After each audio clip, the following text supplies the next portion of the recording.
वहां पे दास काले कपड़े पहन के वो कर्तव्य दिखा रहा था, वहां पे नहीं ज्ञान था भाई। और देखो भगत जी ने जान लिया, वो कैन सीट वाले थे, वो लेके आगे वो शीशा।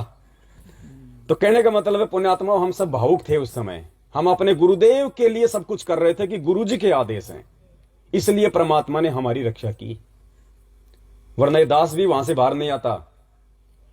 क्योंकि हम अपने परमेश्वर का आदेश मान के उन पे आश्रित होके कि गुरुजी को नहीं जाने देंगे। जैसे एक भाव होते हैं एक भगत के, वो भाव से हम वहां पे ये काम कर रहे थे।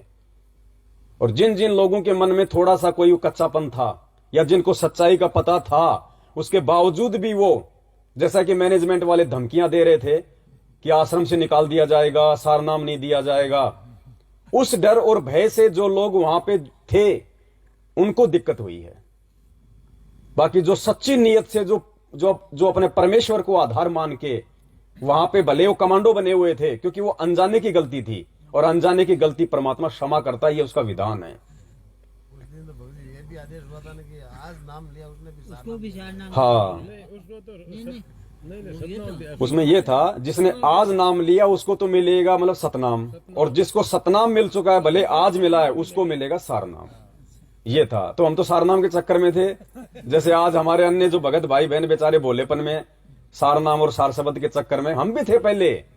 इसलिए भगत जी ये दास भी यहाँ से गाड़ी लेकर सारनाम के लिए लिस्ट बन गई थी भगत जी, लिस्ट था भगत जी, भोलापन था। गाँव तक पहुँच गए। हमें तो विश्वास नहीं होता। डॉक्टर साहब लेगा उन टाइम, डॉक्टर साहब साढ़े की गाड़ी, डॉक्टर साहब मैं 8 भगत गए गाड़ी लेकर, बोल रहा भक्तमती भी यहीं बैठी होगी। अब खैर इस परमपिता परमेश्वर जी के आशीर्वाद से काफी समय से हमारे भाई बहन का रिश्ता है, मालिक के आशीर्वाद से, क्योंकि हमें पार होना है भगत जी। और परमेश्वर ने कहा कि भग भोग्या भग उपजय, और भग से बचा न कोई, जो कोई भग से बचे भगत का अवसोई। और परमात्मा कहते हैं कि आग पराई अपनी हाथ दिए जल जाए, और नारी पराई अपनी पर से सर्वस जाए। कहते हैं ना, आग चाहे पड़ोसी की चाहे अपनी हाथ धोगे तो वो जलाएगी। तो ये परमेश्वर ने संकेत किया हुआ है, और समझदार आत्माएं समझ भी रही हैं मालिक की दया से।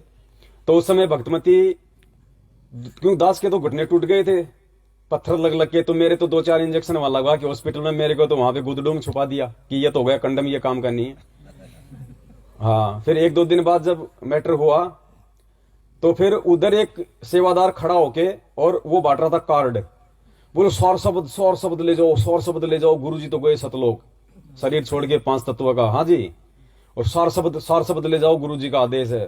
तो मैंने कहा दौड़ दौड़ दौड़, कहीं अपने से पहले और ले लें। तो गई भगतमती दौड़ के वहां पे, ये भी अपनी जो भी छीना झपटिक करके ये भी एक मेमोरी कार्ड ले आई। बोली इस मेमोरी कार्ड में है सारनाम। हाँ, और बिल्कुल पैक मेमोरी कार्ड है। हमारी बुद्धि नहीं खुली, हमने छुपा लिया उसको और जयपुर ले आए।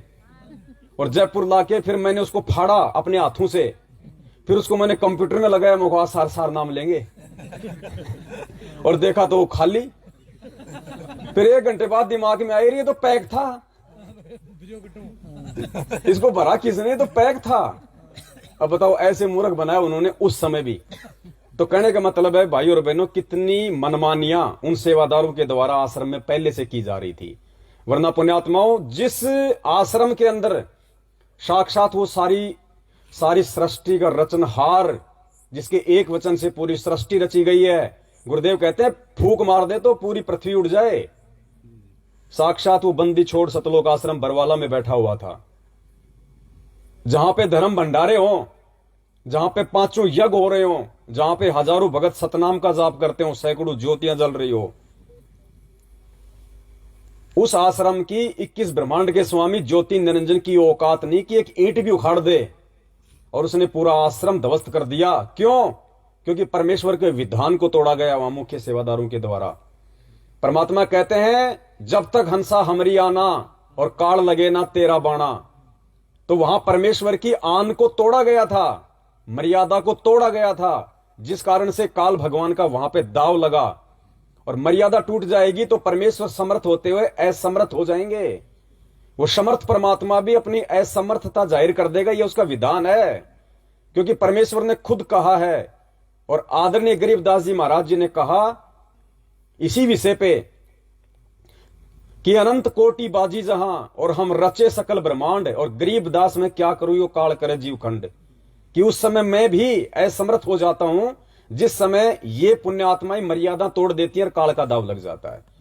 तो समर्थ परमात्मा ने भी अपनी असमर्थता जाहिर की और कुछ खेल था परमात्मा का, इसलिए परमेश्वर चुप रहे। मालिक ने आज आप और हमारी आंखें खोलनी थी। ये गुरुदेव के सत्संग जो आज हमें समझ में आ रहे हैं, उनके सत्संगों में छुपे हुए वो रहस्य, वो सार जो आज हमें समझ में आ रहा है, क्या 2014 या उससे पहले हमें आया करते थे? नहीं आते थे, किसी को नहीं आते थे। ये सत्संग समझ में आए उसके बाद ही इस परमेश्वर का 2019 से प्रकट दिवस मनना शुरू हुआ है। ये सत्संग समझ में आए उसके बाद से ही उस गुरु रूप में आए हुए उस परमात्मा को ही हम अपनी आत्मा का आधार मान के चल रहे हैं। ये सत्संग समझ में आए उसके बाद से ही हमने अपने घर में, अपने पूजा स्थल में दाढ़ी मूछ वाली फोटो को हमने रखना छोड़ा है, क्योंकि आत्मा का एक पति होता है, दो नहीं होते। और गुरुदेव ने स्पष्ट कह दिया कि एक पतिव्रता औरत अपने बटुए में केवल अपने पति का फोटो रखती है। और फिर गुरुदेव ने कहा कि अपने घर पे जो दरबार है उसमें केवल अपने एक मालिक का फोटो रखना है, अपने एक मालिक का। तो अब डिसीजन हमने करना है कि हमारा मालिक कौन है, हम किसको अपना मालिक मानेंगे, दाढ़ी मूछ वाली फोटो को या सतगुरु रामपाल जी भगवान को? क्योंकि दो मालिक तो हो नहीं सकते। गुरुदेव ने भी स्पष्ट कर दिया कि एक मालिक की फोटो रख सकते हैं। अब वो एक मालिक कौन है? भगवान की जय है। और गुरुदेव ने वो भी हमारे लिए बहुत आसान कर दिया। अपने ही सत्संगों में दाढ़ी मूछ वाली फोटो को परमात्मा ने खुद ही रिजेक्ट कर दिया। खुद ही परमात्मा ने रिजेक्ट कर दिया कि ये तो हाथ से बनाई हुई है, भगवान ऐसे नहीं है, प्रभु ऐसा नहीं है जैसे हम फोटो में देखते हैं, ये तो इमेजिन है, कल्पना है। थोड़े सत्संग जो नए भाई बहन आए हैं थोड़ा उनको सुनाना पड़ेगा, क्योंकि ये बहुत भयंकर काल का जाल है और ये परमेश्वर की विशेष दया के बिना नहीं टूट पाता।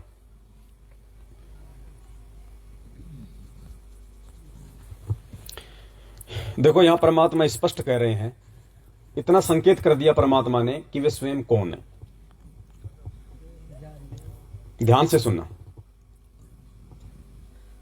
सबसे पहले तो वो सत्संग सुनो परमात्मा का छोटा सा, जिसमें गुरुदेव कह रहे हैं उस फोटो के विषय में, दाढ़ी मूछ वाले के, कि प्रभु का चित्र ऐसा नहीं जैसा हम देखते हैं। वो उसके तो ना जाने कितने रूप में, वो तो किसी भी रूप में अपनी आत्माओं को ज्ञान देने के लिए आ जाता है। अगर ये प्रभु का फिर वास्तविक चित्र नहीं है तो फिर कौन है? फिर प्रभु कैसा है? फिर प्रभु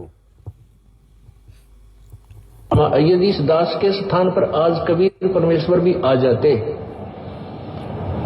क्योंकि जिस समय, ये दूसरा ही बाद में बताऊंगा।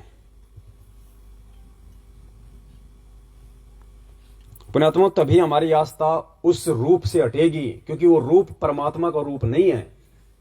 ये आज आपको अगर ध्यान से सुनोगे, देखो मैं अपने मुख से कुछ नहीं बोलूंगा, जो भी बोलूंगा सतगुरुदेव जी के सत्संगों के आधार से बोलूंगा, और वो भी अगर किसी को स्वीकार्य नहीं हो तो फिर कुछ नहीं किया जा सकता।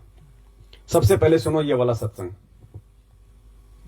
होंगे अभी नहीं, अपने आत्माओं, अब तो ये दास बैठा है, यदि यहाँ परमात्मा इसी मानव शरीर तो है ही उनका, क्योंकि बनारस में 120 वर्ष रहे, और अब भी वो आ जाते।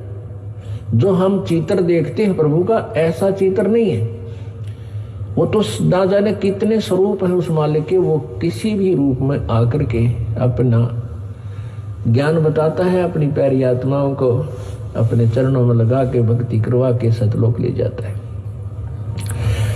अब आज हम भगवान की तलाश कर रहे हैं, और परमात्मा क्या अनमोल वस्तु है, क्या अनमोल है, कितना उसके अंदर गुण है। यदि आज हमें वो मिल जाए, आपके सामने आ जाए, तो आपकी क्या स्थिति होगी? एक बार सोचना, जो भक्त आत्माएं हैं गहराई से सोचे।